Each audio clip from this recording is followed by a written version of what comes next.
A gente começa o programa de hoje falando sobre o julgamento do caso Marceline. Para quem não lembra, o episódio foi marcado por uma tentativa de homicídio à estudante de direito Denise Almeida, no estacionamento de uma academia lá no centro da cidade. Isso aconteceu em novembro de 2014. A principal suspeita do crime é Marceline Schumann, que teria encomendado a morte de Denise por ciúmes do amante. Marceline e outras 4 pessoas envolvidas no caso vão à júri popular hoje no Fórum Enoque Reis. E é para lá que a gente vai agora ao vivo conversar com a Thea Morel, que vai trazer todos os detalhes, né? Adiantar aí a programação de hoje desse julgamento. Não é isso, Thea Morel? Bom dia. Para que horas está previsto, então, o início do julgamento? E como é que está a movimentação por aí? Já chegou alguém, jurados, a própria Marceline?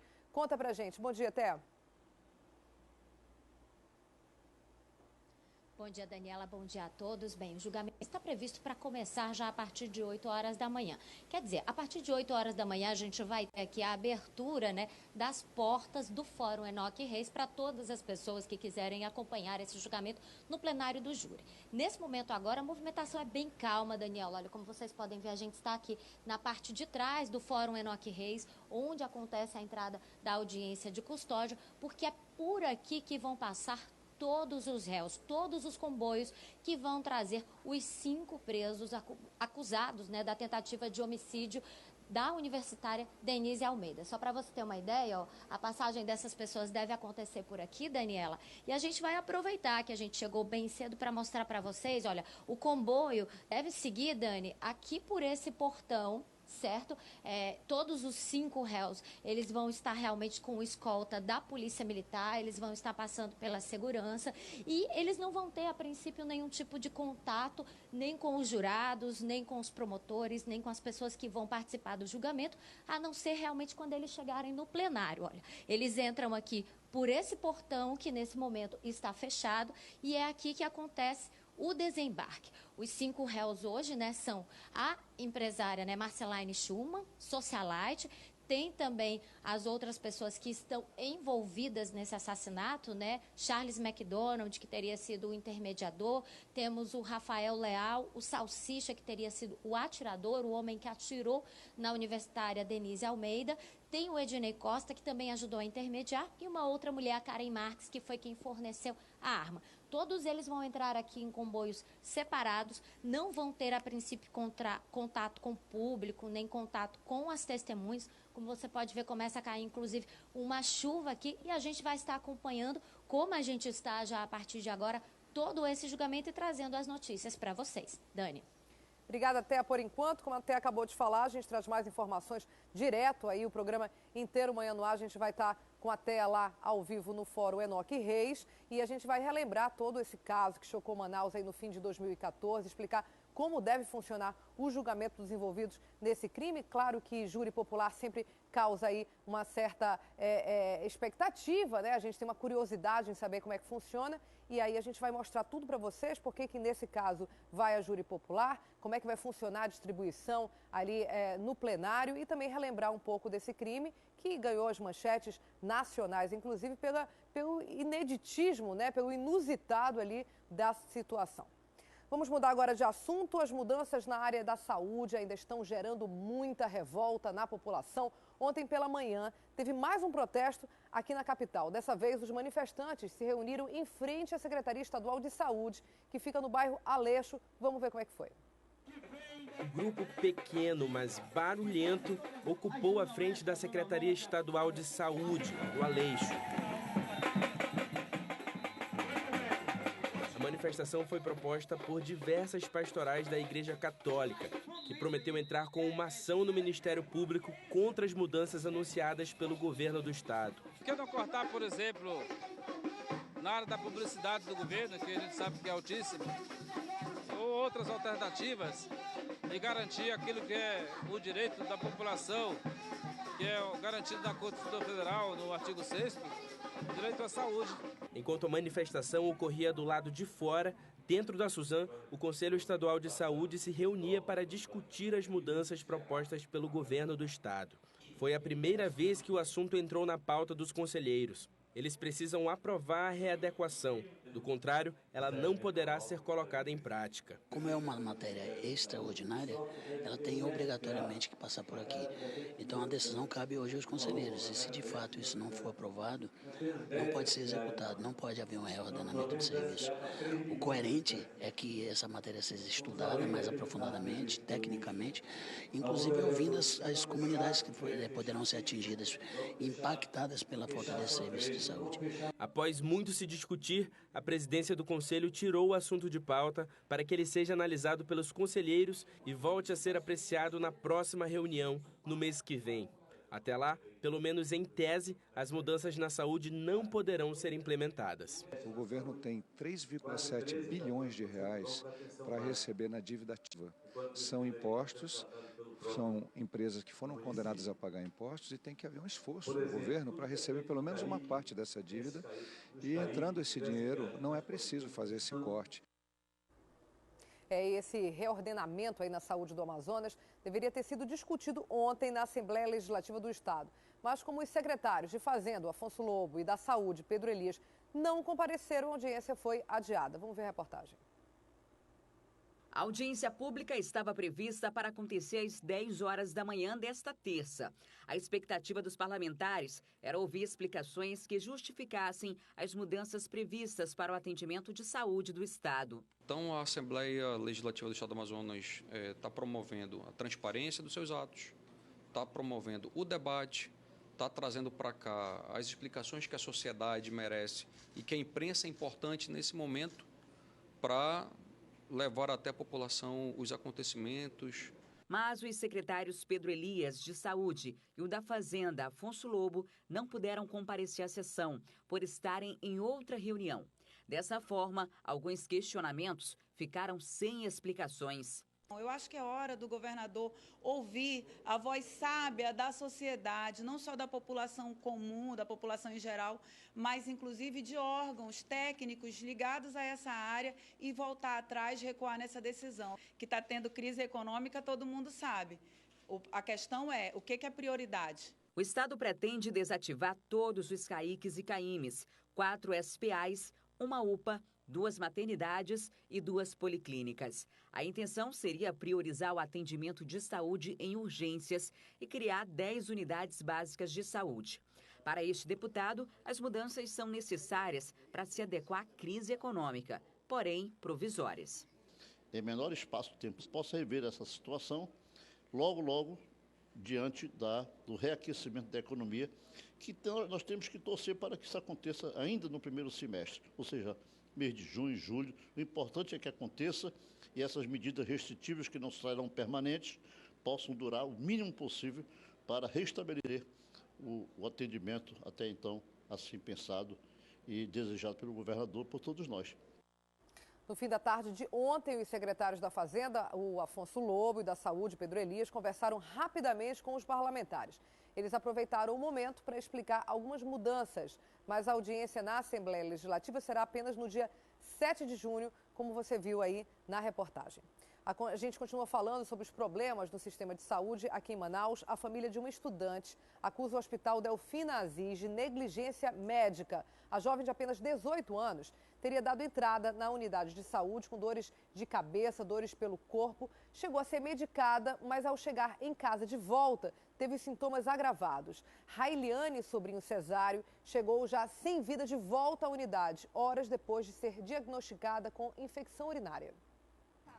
Familiares da jovem Railiane Sobrinho Cesário, de 18 anos, acusam o Hospital Delfina Aziz de negligência médica. A estudante deu entrada na unidade no dia 25 de maio, sentindo dores nos braços, pernas e cabeça, levou mais de 2 horas para ser atendida e foi medicada sem a realização de exames laboratoriais. Railiane morreu horas depois de retornar para casa, de causas ainda desconhecidas. Ela não fez nenhum exame. Só administraram só 4 tipos de medicamentos, via oral, negócio de injeção, né? E depois liberou, só isso. Durante a triagem feita no hospital, a estudante foi diagnosticada com infecção urinária, mas de acordo com a mãe, ao retornar para casa, os sintomas se agravaram. Ela ficou agoniante, se jogando lá e toda manchada o corpo dela, toda manchada me chamando. Só deu tempo eu descer, tirar ela do quarto dela. Desci com ela, eu e minha outra filha, carregando ela nos braços. Ela já não estava mais caminhando mais com as pernas dela. E aí, quando chegou aqui, eu gritei aí para socorrer ela, então não teve mais jeito. A família registrou um boletim de ocorrência no 15º Distrito Integrado de Polícia, no Santa Etelvina. Negligência médica, porque ele, como médico, um profissional, primeiramente ele tem que descobrir qual é a causa dela, o que ela está sentindo, qual é a doença que ela tem. Então ele não pode passar um medicamento assim. Em nota, a direção do pronto-socorro Delfina Abdel Aziz informou que a paciente deu entrada na unidade, apresentando dores lombares, dores pelo corpo de modo geral e vômitos também.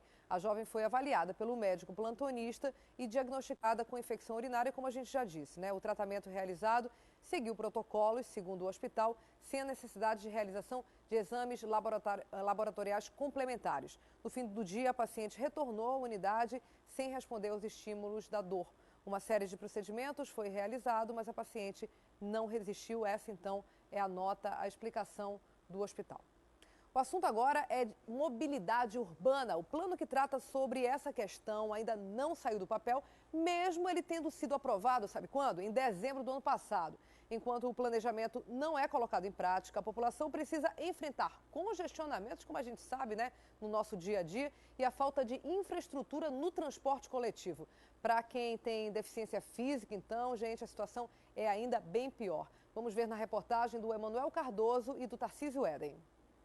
O projeto de lei que criou o Plano de Mobilidade em Manaus foi aprovado em dezembro do ano passado, mas nas ruas a população ainda não sentiu nenhuma melhoria. A reclamação é maior entre os usuários do transporte coletivo. Os ônibus não prestam, os ônibus deixam a gente muito na mão, todo dia quebra. Para mim não mudou nada, né? Continua a mesma coisa, né? E a população, nós esperamos algo melhor, mas infelizmente não vimos acontecer nada. Quando chove nas paradas de ônibus, como é que faz? Fica todo alagado. As pessoas têm que, às vezes, subir em cima dos bancos para não molhar seus pertences, seus sapatos. Algumas diretrizes do plano indicam a ampliação do transporte coletivo e priorizar a modalidade no sistema viário, valorização do uso da bicicleta, o deslocamento a pé, a redução da sobrecarga nas vias principais para a redução do tempo de circulação, a mobilidade para as pessoas com deficiência ou dificuldade de locomoção e a redução dos impactos ambientais da mobilidade urbana. E o caos no trânsito só piora com o aumento de veículos. Um estudo supervisionado pela SMTU levantou que em 2005 eram 95 carros para cada 1.000 habitantes. Em 2015, esse número subiu para 161 automóveis por 1.000 habitantes. Enquanto isso, a utilização do transporte coletivo nesse mesmo período caiu de 53% para 39,5%. Para o superintendente da SMTU, melhorar o transporte coletivo vai ser um dos maiores desafios do plano de mobilidade. A gente precisa criar infraestrutura na cidade para que o ônibus ou uma tecnologia melhor consiga dar vazão, principalmente nos horários de rush. O sistema que está aí está saturado e a gente precisa trabalhar nisso. Mas o plano ainda não saiu do papel. A Superintendência Municipal de Transportes Urbanos ainda trabalha na criação dos conselhos de avaliação, observação e mobilidade, que devem ficar prontos até o fim do ano. É fundamental agora a participação da população, das comunidades, dos presidentes das associações na discussão dos planos de mobilidade setoriais. Então vai se discutir cada área a partir desses conselhos e aí vamos ver como a prefeitura vai, aonde ela vai alocar essa estrutura para começar a trabalhar. E a gente continua aguardando para ter uma cidade mais harmoniosa, melhor, né? Seja para você que tem carro particular, seja para você que usa o transporte público, porque esse congestionamento acaba interferindo diretamente na qualidade de vida de todos. Olha, e no conjunto Nova Cidade, há pelo menos 3 meses, uma invasão está destruindo uma área de preservação ambiental. Por causa dessa situação, muitos moradores estão pensando até em se mudar desse local. O caso já foi denunciado para alguns órgãos, como o Batalhão Ambiental, mas até agora nada foi feito. Moradores do conjunto Nova Cidade denunciam uma ação de desmatamento e invasão ocorrida no local. Há pelo menos 3 meses, pessoas da própria comunidade e de outras localidades estão degradando o meio ambiente para a construção de barracos. Tem pessoas que são do bairro que estão fazendo isso sem necessidade e tem pessoas já por influência deles que estão vindo de outros bairros. Isso quer dizer, são pessoas que, entre aspas, carentes, e aquelas que se dizem que não têm onde morar, cada um passa com a sua enxada e nós não podemos nem olhar de cara feia. Militares que trabalham aqui, mesmo na viatura, vamos dizer assim, que não estavam trabalhando no momento, foram lá para conversar com eles. Teve alguns que enfrentaram, vamos dizer, respeito nem a polícia eles têm. A área de proteção ambiental fica próxima ao conjunto Carlos Braga, onde passa a obra da Avenida das Flores e o bairro Monte das Oliveiras. Moradores já acionaram os órgãos competentes, mas até agora nada foi resolvido. Nenhuma resposta. Procuramos batalhão ambiental, polícia militar e ninguém se responsabiliza por nada, entendeu? E vai ficando. Então o que o povo aqui dessa área do conjunto pede? Uma política mais séria, de proteção. Há 10 anos que eu moro aqui e o conjunto era a mais perfeita ordem. Hoje nós vemos tudo o que nós tínhamos de bom sendo destruído. Isso está acontecendo aí, só para enfatizar, no conjunto Nova Cidade. Agora vamos mudar de assunto. Um homem que se passava por pastor evangélico foi preso em flagrante, praticando crime de estelionato. Silvinei Maciel, de 42 anos, olha aí o rosto dele, foi preso no momento em que tentava vender um terreno. O suspeito se identificava como pastor evangélico e acabava enganando as vítimas, fazendo aí venda ilegal de lotes na cidade. As propriedades particulares que ele negociava, na verdade, não estavam à venda. Segundo a polícia, ele chegou a enganar mais de 30 pessoas. Agora, olha só a cara do cidadão. A gente consegue imaginar o desespero dessas 30 famílias com o sonho da casa própria, juntam dinheiro, compram material de construção, vem essa figura aí e vender o que não é dele e causar um prejuízo imenso para a família. Se você também foi vítima do golpe dessa pessoa, procure a polícia, porque com certeza aí vai engrossar a investigação de delitos praticados por essa pessoa, segundo a polícia, né? O que a polícia acusa até esse momento. Agora a gente conversa com a Adriane Diniz ao vivo lá na rádio A Crítica. Ela está no 93.1 e agora conversa com a gente também aqui no Manhã no Ar. Não é isso, Adriane? Bom dia, tudo bem? Bom dia, Daniela, tudo bem? Ontem o CPRM deu o terceiro e último alerta de cheia. Tá tudo bem, graças a Deus, esse ano, né? Por aqui, sim. No Rio Negro, a gente deve chegar ao máximo de 27 metros e 57 centímetros dessa série histórica, que é medida desde 1902, é uma das menores, inclusive. Nos últimos anos, a gente tem atingido a casa aí dos 29 metros, que é quando atinge a cota de emergência e afeta as comunidades ribeirinhas, a produção rural, porque quando a gente fala de enchente, a gente fala de plantação de várzea também. A várzea alaga, não dá para plantar, tem que recolher antes, às vezes não dá para amadurecer o fruto que está sendo ali preparado, está sendo plantado naquela região. E nesse ano, a nossa cota aqui do Rio Negro deve chegar a 27 metros e 57 centímetros. O rio ainda está subindo em ritmo lento, assim como o rio Amazonas, mas temos aí os rios, a bacia do Purus, Solimões, Madeira, que já estão em processo de vazante. E essa é uma das preocupações agora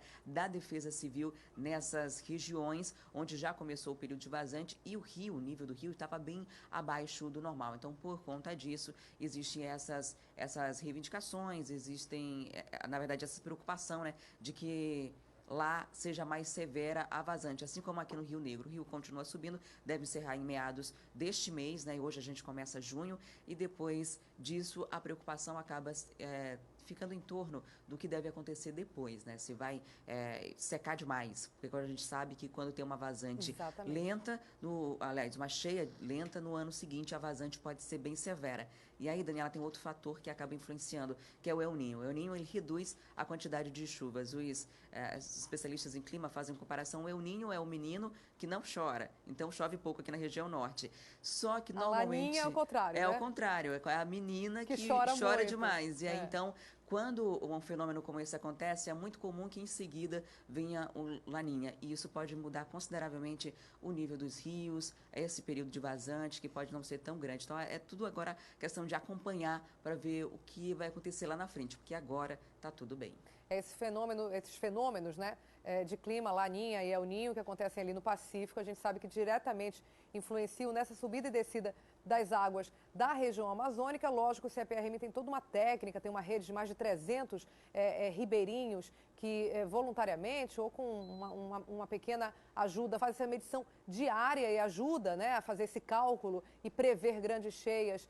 Grandes secas eles não conseguem tanto, mas grandes cheias sim. A gente sabe que tem essas variáveis aí do clima do El Ninho e Laninha que acabam interferindo. A gente espera que não seja o caso, que essa cheia pequena não signifique uma vazante grande, porque tanto muita água como pouca água são duas épocas de muito transtorno para os nossos irmãos ribeirinhos, né, Adriane? É isso mesmo, né? A gente está acostumado aqui na região com esse ciclo natural das águas, mas ele causa um impacto muito grande, né? E no caso de uma vazante severa, existe um problema de isolamento, né? De dificuldade de levar combustível, alimentos, uma vez que as nossas vias, né, as estradas, que são os rios aqui no Amazonas, acabam ficando secos demais e a gente não consegue chegar em algumas comunidades. Aí falta alimento, porque falta peixe também, enfim, é uma série de problemas que podem acontecer lá na frente. A gente fica na expectativa que esse clima que durante o ano passado e esse ano tem sido muito diferente dos outros anos, bem atípico, que ele se normalize e que seja mais fácil conseguir prever o que vem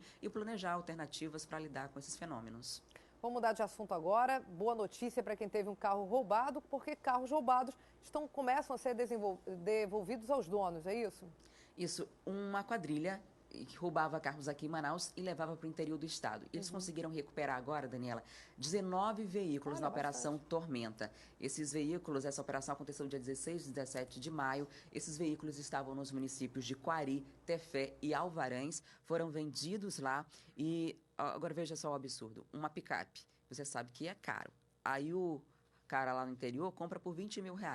Sabe que está comprando um carro num preço muito abaixo de mercado e que está comprando um roubo, né? Então ele acaba cometendo um crime também. A Operação Tormenta conseguiu recuperar esses veículos. Eles chegaram ontem à tarde no porto e já começaram a ser devolvidos aos donos, né, pela delegacia especializada. E durante essa operação, 5 pessoas foram presas no interior do estado por receptação de roubo e também uso de documentos falsos, porque além de comprar um produto que era roubado, eles mudavam a documentação e lá no interior começavam a usar como se não tivesse nenhum tipo de problema, sabendo que esse veículo tinha sido roubado. E nesse caso, essas 5 pessoas que foram presas vão responder pelos crimes em liberdade, mas aí tem um processo criminal que vai se estender aí, podem ser responsabilizados, inclusive presos, porque é crime. É importante lembrar que não só quem rouba aqui, mas como quem compra esse roubo está cometendo um crime também.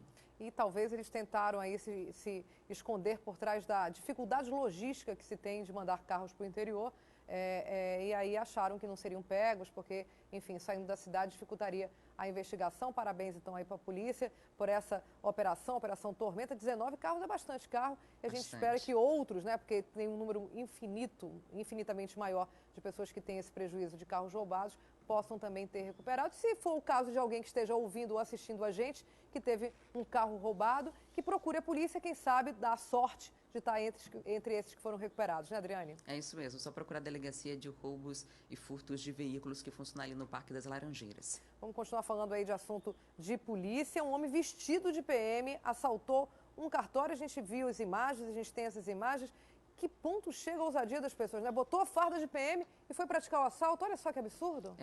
Quem está acompanhando agora pelo Manhã no Ar, percebe as imagens aí do suposto policial, né? Na verdade é um bandido que estava com uma farda de polícia, entrou no cartório lá na rua Joaquim Sarmento, no centro da cidade, rendeu cerca de 15 pessoas, entre clientes e funcionários, e roubaram quase R$3 mil desse cartório ali. Foi um tumulto, causou pânico. Você não imagina que vai ser assaltado por um homem vestido de policial, né? E nas imagens a gente vê que tem colete, tem tudo. E na fuga, ali no centro da cidade, existia um grupo de policiais da 24ª que fazia patrulhamento, percebeu essa movimentação, começou a perseguição e esse homem que estava vestido de policial disparou 4 tiros contra os policiais e os 2 conseguiram fugir, o que estava vestido de policial e o seu comparsa. A polícia agora está em busca dessas pessoas que ainda não foram presas, ainda não se tem pista de quem são, mas as imagens ajudam nessa identificação e a polícia agora tenta encontrar essas pessoas. É uma audácia muito grande você ir para um cartório vestido de policial e cometer um assalto. De cara limpa, né? Sabe que tem câmeras de segurança, quer dizer, é um absurdo realmente. A gente imagina o susto dessas pessoas que estavam no cartório, de repente vê alguém vestido de policial. A primeira impressão que se tem é que alguém vem à ajuda, que está acontecendo alguma coisa, a pessoa está ali te ajudando e até você perceber que, na verdade, está correndo risco de vida, porque aquela pessoa é um assaltante. Um verdadeiro absurdo e as imagens mostram bastante isso. Adriane, muito obrigada sempre pelo bate-papo agradável nas manhãs. Uma grande quarta-feira para você e para os ouvintes da Rádio Crítica. Obrigada, Daniela. Ótimo dia para você. Tchau, tchau. O Jornal A Crítica de hoje também traz como destaque a devolução de veículos roubados, que nós falamos ainda agora com a Adriane. Eles foram recuperados pela polícia durante a Operação Tormenta. A manchete de A Crítica é: carros roubados são devolvidos aos donos. E você pode conferir essa e outras notícias comprando o Jornal A Crítica nas bancas ou com o seu jornaleiro aí, o semáforo. Se preferir, pode fazer também a assinatura e receber aí o Jornal A Crítica na sua casa. Lembrando que, além do jornal, o assinante ganha o cartão A Crítica Prêmio, que é esse aqui, ó, que está nas minhas mãos, um cartão de vantagens. Com ele, os leitores assinantes têm acesso a descontos nos melhores estabelecimentos comerciais da cidade, são restaurantes, enfim, e também eventos culturais. A pessoa consegue ter desconto fazendo assinatura e ganhando o cartão. A assinatura pode ser feita através do telefone 3643-1010. Agora, olha só que bacana, amanhã vai ser o dia de liberdade de impostos, isso mesmo. A população vai poder aí comprar produtos em alguns locais sem nenhum tributo. É uma forma de protesto que faz bem para o bolso do consumidor. Só que esse ano o foco da campanha vai ser diferente, viu? Quem vai trazer as informações sobre essa programação é o Márcio Azevedo, com quem eu converso agora ao vivo. Bom dia, Márcio. Que ações são previstas para amanhã, nesse Dia Nacional Sem Impostos? É preciso protestar mesmo, porque não está fácil para ninguém e ainda pagando tanto imposto, né, Márcio Azevedo? É isso mesmo, Dani. Muito bom dia a você e a todos. Olha, esse ano, a CDL Jovem, que geralmente organiza esse Dia Sem Imposto, não vai fazer ação em postos de combustíveis, tá? Eles vão fazer em lojas de um shopping. O Eric Bandeira de Mello é o coordenador do CDL Jovem. Eric, por que dessa mudança? Vocês eram tradicionais fazendo os postos, mas resolveram mudar o foco. Bom dia, Márcio. Bom dia, Daniela. Então, a ideia desse ano é trabalhar dentro de um centro de compras, um shopping. A gente escolheu o Shopping Manauara, com parceria com o Shopping Manauara, para fazer uma ação mais democrática. Então, a gente sabe que o DLI, né, para quem não conhece, o Dia de Liberdade dos Impostos, o DLI é o dia que marca, que celebra o fim do período que o trabalhador passou trabalhando para pagar seus impostos, né? A partir daí, ele começa a trabalhar para si mesmo. Esse ano foram 154 dias do ano trabalhando para pagar os impostos. Então, a gente escolheu um shopping para fazer um evento mais democrático, assim que as pessoas podem visitar o shopping, as pessoas têm na sua rotina visitar shopping e tá adquirindo bens de consumo que estão nos seus dia a dias, calçado, confecção, alimento, né? Quando a gente fazia só com combustível, o impacto era muito grande, a gente reconhece, mas a gente acaba deixando de lado aquelas pessoas que não tinham a gasolina, o combustível no seu orçamento do dia a dia. São 60 lojas e como vai funcionar? Vão ter quantos itens disponíveis por cada loja? Porque tenho certeza que se for igual aos postos vai ser uma loucura amanhã, hein? A gente espera que sim. São mais de 60 lojas, isso é verdade. Cada loja vai dispor de 3 a 10 itens. Tem lojas que vai dispor mais de 3 itens, lógico. E tem lojas que escolheram, estabelecimentos escolheram 3 itens para poder descontar os impostos e comercializar a mercadoria. Essa carga tributária fica entre 35% e 47%. Alguns produtos chegam a 50%. Né? Esses impostos vão ser devidamente pagos pelo empresário e vão ser concedidos na forma de desconto. Na verdade, então, o empresário assume esse imposto para mostrar para o consumidor que se ele não pagasse tanto imposto, aquele produto que ele bem quer sairia, às vezes, como você disse, pela metade do preço. Exatamente. A ideia é mostrar realmente o peso da carga tributária na rotina da população, na rotina de consumo e na vida da população. A gente sabe que se a gente descontasse os impostos, a alta carga tributária que é cobrada no Brasil, a vida do brasileiro seria muito mais barata. Agora, Eric, você falou que o DLI comemora o dia em que o brasileiro parou já de trabalhar para pagar os impostos. Vale ressaltar que lá atrás, quando começou a ser medido, o brasileiro trabalhava menos, né? É engraçado que na década de 80 o brasileiro trabalhava metade desses dias hoje para pagar seus impostos. E nesse tempo todo a população aumentou numa taxa muito alta e os dias trabalhados necessários para poder pagar os impostos também aumentaram. Então, realmente notamos uma certa discrepância aí nessa conta. Então, só para alertar as pessoas e deixar todo mundo já esperando, amanhã de que horas a que horas vai funcionar o DLI no Manauara Shopping? O DLI vai funcionar a partir da abertura do shopping, às 10 horas, até o fechamento do shopping. E toda a equipe do CDL Jovem vai estar lá para poder fazer um trabalho de conscientização, mostrar para a população realmente quanto custa a carga tributária no Brasil.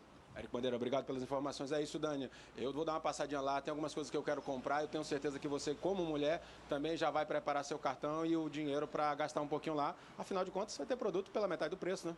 Olha, como mulher, até parece que mulher gasta mais que homem, Márcio Azevedo. Não, nada a ver. Tem pessoas que independente do gênero, aí não sei não, né? No meu caso, eu gosto realmente de gastar um pouquinho. Obrigada, Márcio Azevedo. Vou tentar aproveitar esse desconto também. Um abraço aí no Eric. Boa sorte nesse evento que, de fato, possa chamar a atenção de todos nós para a gente saber o que está pagando, porque a gente sabendo o que paga, a gente tem condições de ser cidadão de fato e cobrar que a gente tenha um melhor transporte, que a gente tenha realmente esse imposto usado de fato na saúde, na educação, para toda a sociedade. Obrigada, Márcio. Daqui a pouco eu volto com você, porque agora a gente vai voltar a falar com a Thea Morel, que está ao vivo no Fórum Enoque Reis, acompanhando aí os detalhes do julgamento do caso da Marceline. Thea, o caso ganhou grande repercussão, a gente sabe, na mídia nacional, inclusive, foi muito comentado aqui no nosso estado. E aí eu queria que você relembrasse, né? Na verdade, você acompanhou como repórter todo esse caso lá em 2014. Você preparou uma reportagem pra gente que relembra esse caso, é isso, Thea? Pois é, Daniela, a gente resolveu lembrar esse caso porque realmente é um caso muito complexo, né? Ele teve vários capítulos, como a gente pode dizer assim, parece até uma história de folhetim, né? Que a princípio os investigadores da polícia realmente conseguiram reconhecer quem eram os responsáveis por esse crime, mas faltava ainda prender a mandante. E a partir do momento em que a Marceline Schumann foi presa, e foi realmente uma prisão que chamou muita atenção, porque ela estava chegando dos Estados Unidos e foi presa ainda no aeroporto, né? É que toda a história começou a se desenrolar. Vamos ver como é que foi o desenrolar desde quando Denise Almeida foi alvejada até hoje, o dia do julgamento. 12 de novembro de 2014, Academia Sheik, centro de Manaus. A universitária Denise Almeida Silva anda até o estacionamento e é seguida por um homem. Ao entrar na Mercedes, Denise recebe vários tiros. O atirador foge rapidamente. A perícia encontra pelo menos 2 balas no carro e descarta a suspeita de assalto. A gente tem várias linhas ainda de investigação. A linha mais forte, não damos conta de um assalto. A família tem alguma suspeita? Não, eles ainda estão muito preocupados de início com o estado de saúde da vítima. Dentro do estacionamento, o homem atirou através do vidro do carro, mas não levou nenhum objeto da vítima. As câmeras de vigilância instaladas aqui foram a primeira pista para a polícia, mas outras imagens ajudaram a identificar o atirador, que continuou correndo pelas ruas do centro da cidade. Não demorou muito e a polícia começou a busca pelo suspeito. Rafael dos Santos Leal, o Salsicha, foi preso em Anori. Na delegacia, contou que recebeu R$ 3.500 para executar a vítima. Eu cheguei, vi se o carro dela estava lá, eu fiquei esperando ela atrás de um carro, o próximo carro dela. Ela passou do meu lado, mas eu estava na intenção de não matar ela, porque tinha 5 balas na arma e eu só dei 3 tiros e, como você percebeu, só pegou um. E depois dos tiros, como é que foi? Eu corri desesperado, só pensava em chegar logo no bairro. Com ele também foram presos Karen Arevalo Marques, que intermediou o aluguel da arma, e Charles McDonald de Castelo Branco, que teria contratado o atirador. A minha participação foi na parte financeira. Eu fui pegar o dinheiro com ela lá no shopping e entreguei para o Rafael. E com as principais peças na cadeia, a polícia começou a montar o quebra-cabeças e descobriu o motivo do atentado contra a universitária. As pessoas envolvidas nos contam que foi por ciúmes, né? Ciúmes de uma determinada pessoa. A mandante criou na cabeça dela de que supostamente o namorado dela estaria tendo um relacionamento com a vítima e foi isso que motivou ela a tentar matar ou alejar a vítima. A socialite Marcelane Santos Juma e Denise Almeida seriam amantes do mesmo homem. A disputa pelo empresário Marcos Luiz Souto levou Marcelane a desejar a morte da rival. A socialite demorou para explicar sua versão para a polícia, porque estava em Miami quando a prisão foi decretada. Ela passou o Réveillon nos Estados Unidos, mas ao voltar a Manaus foi presa ainda no desembarque. A primeira aparição para as câmeras foi no Instituto Médico Legal, onde Marcelane manteve a pose do silêncio. Somente uma semana depois, a versão da acusada para o crime veio a público. A socialite confessou que conhecia McDonald, o homem que contratou o atirador. Mas, de acordo com Marcelane, ela pediu ao intermediador apenas que desse um jeito de cobrar uma dívida. No primeiro depoimento, ela negou que tivesse mandado matar ou aleijar a vítima. No primeiro depoimento oficial, a socialite mais uma vez evitou falar com os repórteres. A versão é considerada confusa para a polícia, já que Marcelane disse que a dívida era de Marcos, mas a cobrança foi feita para Denise, que acabou baleada. Na época, o advogado de Marcelane tentou justificar a linha de defesa. E se ele fosse cobrar, se ela poderia ajudá-lo em alguma coisa? Pois não tem problema, tente cobrar.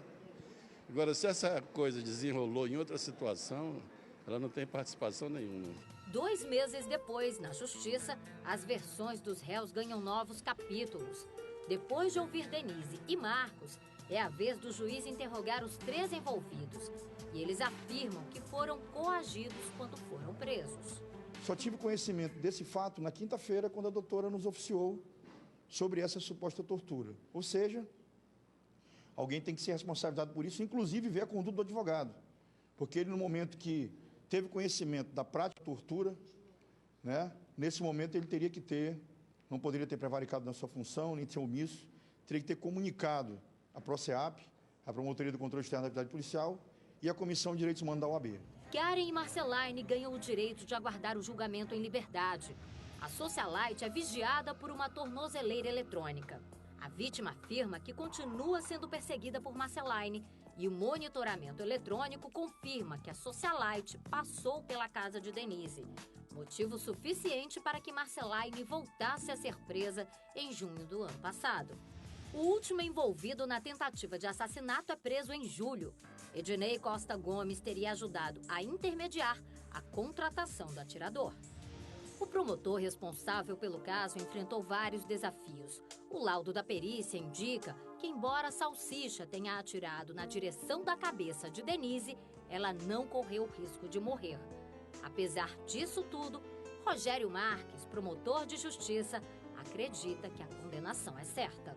Com base nesses indícios, com base na prova material, na prova de que a vítima Denise recebeu um tiro na cabeça e sobreviveu, com toda a prova que foi colhida até aqui, e também nós vamos utilizar a prova policial, claro que não exclusivamente, mas a prova policial é muito importante nesse caso também, porque temos as confissões extrajudiciais dos réus naquele momento. Então, tudo isso vai ser usado para pedir ao Conselho de Sentença, pedir aos representantes do povo que façam aplicar a lei penal, que a lei penal seja respeitada, a norma penal que diz não matar.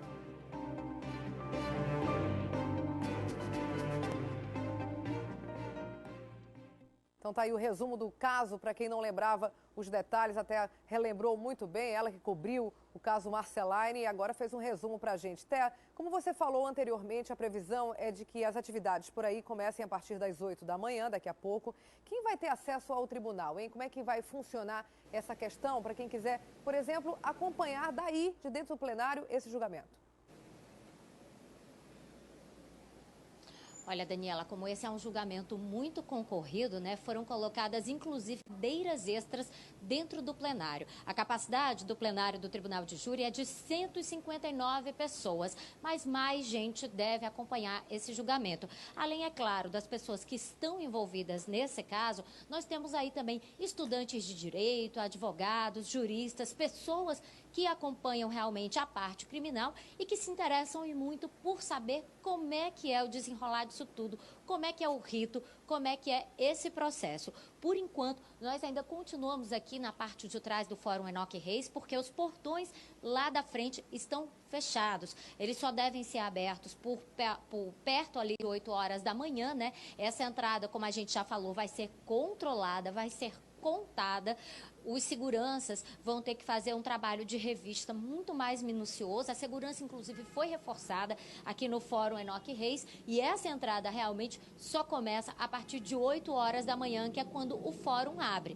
Por enquanto, tudo tranquilo, a gente está esperando ainda o comboio que vai passar com os 5 réus, né? Eles não sei se eles vêm junto ou não, mas a gente vai estar acompanhando essa entrada aqui deles e logo depois a gente se direciona lá para frente justamente para pegar aí a entrada das pessoas que vão acompanhar esse julgamento. É um julgamento que deve ser realmente bem concorrido, muita gente deve estar dentro do plenário do júri para saber se realmente Marceline Schumann e o grupo vai ou não vai ser condenado. Obrigada, Thea Morel. Lógico que daqui a pouco a gente volta com você com mais informações. Obrigada por enquanto. E para falar mais sobre esse caso, eu converso agora com o advogado e vice-presidente da Comissão de Direitos Humanos da OAB, Luiz Eduardo Valois, que vai explicar para a gente como é que funciona, né, Valois, o júri popular. Bom dia, muito obrigada por ter aceito o nosso convite. Bom dia, Daniela. Estou à disposição para responder suas perguntas.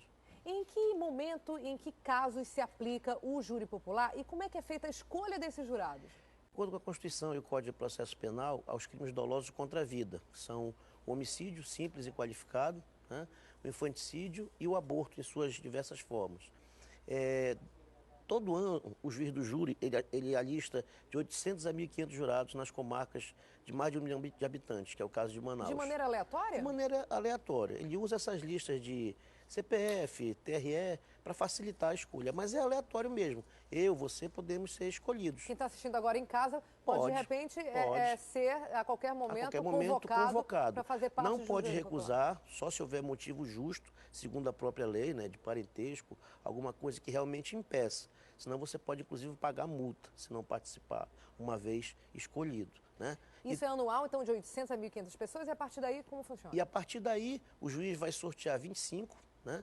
E esses 25 vão compor os jurados que vão estar todos os dias quando houver sessão do Tribunal do Júri. Desses 25 são sorteados 7, que efetivamente vão compor o conselho de sentença, que é quem vai julgar o acusado. Porque o curioso nesses casos, Daniela, é que quem julga são os jurados. O juiz presidente do júri, ele não pode mudar a sentença dos jurados. Ele está ali como uma espécie de mediador? Ele é o presidente do tribunal do júri, tá? Mas ele não pode. Se os jurados condenarem, ele não pode de maneira alguma absolver e vice-versa. Alterar o resultado dessa sentença. Exatamente. Somente o Tribunal de Justiça pode mandar o réu a novo júri. Você vê uma coisa, nem o tribunal pode mudar a sentença do júri. Ele é soberano? É soberano. Nesse caso, então, 25 pessoas nesse momento estarão presentes. No mínimo 15, né, para poder instalar a sessão. E desses aí serão sorteados 7. Acusação e defesa. Na hora que começa o julgamento? Antes de começar. Né? No momento que começa, é feito o primeiro ato é justamente a chamada nominal dos jurados. Eles respondem à presença. E aí, presente acusação e defesa, vai se proceder ao sorteio. Por quê? Porque tanto o promotor quanto o advogado podem recusar até 3 jurados, de forma injustificada. Eu queria aproveitar, então, a tua experiência como larga, né, como advogado em casos de júri popular e também como professor, para dar algumas indicações em que casos o advogado ou o promotor pode recusar, de repente, um jurado se ele não tem grande acesso a ele, se não sabe, por exemplo, um perfil, um currículo. O que vocês usam como critério? Isso daí é uma coisa absolutamente aleatória, né? Como a gente viu naquele filme Advogado do Diabo, é mais ou menos assim. Né? Você vai realmente pelo perfil do jurado e do caso que está sendo colocado em julgamento. Um exemplo, você vai julgar um homem que matou uma mulher por ciúme. Obviamente que você não vai querer nenhuma mulher no júri, né? Mas você não tem como assegurar que não vai conseguir isso, porque você rejeita 3 mulheres. Comigo já aconteceu muito. A minha tese é justamente uma tese de ciúme. Eu rejeito 3 mulheres e aí logo em seguida são sorteadas 4 e eu não posso fazer nada, porque acabaram as minhas recusas. Né? Se acabam as minhas recusas imotivadas, para eu impugnar um jurado, eu tenho que alegar suspeição ou impedimento. E aí eu já tenho que me basear na lei, preciso justificar, o julgamento pode ser até suspenso, o juiz pode determinar naquela hora, decidir naquela hora, então é uma coisa meio complicada. Né? Como eu te falo, é questão de sorte. Né? Questão de sorte você escolher aquele jurado e ele abraçar a tua tese, ou recusá-lo segundo o que será contrário à sua tese. Os advogados e promotores também analisam algum aspecto físico, por exemplo, se o caso envolve alguma coisa de religião, ou tem esse aspecto... Ele está com uma cruz aqui, está com... Enfim, exatamente. É aquela coisa. O jurado deve ser imparcial, né? Porque ele é o juiz da causa. Então, subentende-se que mesmo ele tendo... E aí é uma coisa meio romântica, né? Ele tendo posições, ele não vai usar essa posição imagina, no julgamento. Né? Todos claro nós que vai. somos seres sociais, nós somos seres humanos, influenciados pela nossa história, nossas convicções. Nunca você é 100% imparcial. Nem, eu ouso até dizer, nem o juiz togado, porque ele é um ser humano. Exatamente. Né? A gente preparou, Valois, uma ilustração que mostra a provável distribuição, pedi para a produção botar agora no ar, a provável distribuição lá dentro do plenário. É assim que vai funcionar? O juiz fica bem no meio? Explica para a gente. Juiz-presidente, ali fica à direita do juiz, né? O promotor de justiça, né? À esquerda fica o escrivão, né? Lá naquela bancadazinha, logo do lado do promotor, se for o caso, assistente da acusação, a defesa aqui, né? E à frente da defesa, olhando para o réu de frente, estão os 7 jurados, né? Aquela outra mesinha lá é para os meirinhos, né? Que são aqueles que vão colher os votos, né? Os votos dos jurados ao final do julgamento, que é o, digamos assim, a parte final, né? Onde os jurados vão decidir a sorte dos acusados, né? Que aí são 5, né? E por serem 5, é que o julgamento pode se alongar, provavelmente vai se alongar até umas 10, 11 horas da noite. E também, se por acaso não for possível concluir hoje, a lei diz que os jurados não podem se comunicar, porque senão anula o julgamento. E aí o tribunal já preparou o hotel, né? Pra você ter uma ideia da seriedade, muita gente encara o júri não com tanta seriedade, né? Mas eles não podem se comunicar mesmo. Vão ficar um em cada quarto, sem telefone. Eles não podem se comunicar, inclusive, entre eles? Não, entre eles é que não pode mesmo, porque o júri no Brasil, um ao outro. o júri no Brasil é diferente do júri americano. Que a gente vê em filmes, por isso que eu te perguntei. A referência que a gente acaba tendo em casa, né, gente, é aquele dos filmes que a gente vê. Porque e lá entre eles conversam. Você vê que lá nos Estados Unidos são 12 jurados. E nos Estados Unidos é um direito do réu ser julgado por um júri, até em caso de divórcio, ele escolhe. Aqui não, é limitado, mas lá o júri delibera. Então, para você ter uma decisão do júri, eles deliberam entre eles sozinhos numa sala secreta. Aqui é o contrário. Eles vão ser questionados pelo juiz-presidente sobre as teses da acusação e as teses da defesa, né? E ao final de cada questionamento, eles vão responder sim ou não. Tá? A modificação da lei, para proteger os próprios jurados, quando você chega a 4 votos, na hora da leitura, não lê mais o resto, que é para justamente proteger a figura do jurado. Né? Quer dizer, são 7 votos. 4 é o suficiente para condenar os 3 nem precisam dar o seu veredito. Exatamente. E como há aquela coisa da indúbio pro réu, quando houve o anteprojeto debatido no Congresso Nacional... Vamos explicar, porque é uma expressão em latim, indúbio pro réu significa na dúvida a favor do réu. Isso. Sim. Você bastante didática como jornalista, né? Então, isso não passou, mas havia um projeto de 8 jurados, aumentaria para 8 jurados, e se houvesse empate na votação, justamente pelo indúbio pro réu, o réu estava automaticamente absolvido. Mas isso não passou, tá? Então, realmente, a votação é por maioria, 4-3 condena ou absolve, né? Pedi para a produção colocar novamente aquela arte gráfica, que eu estou com uma dúvida. No caso, a Nise, que é a vítima, ela fica todo o tempo sentada ali? Ela participa todo o tempo do julgamento? Todo o tempo.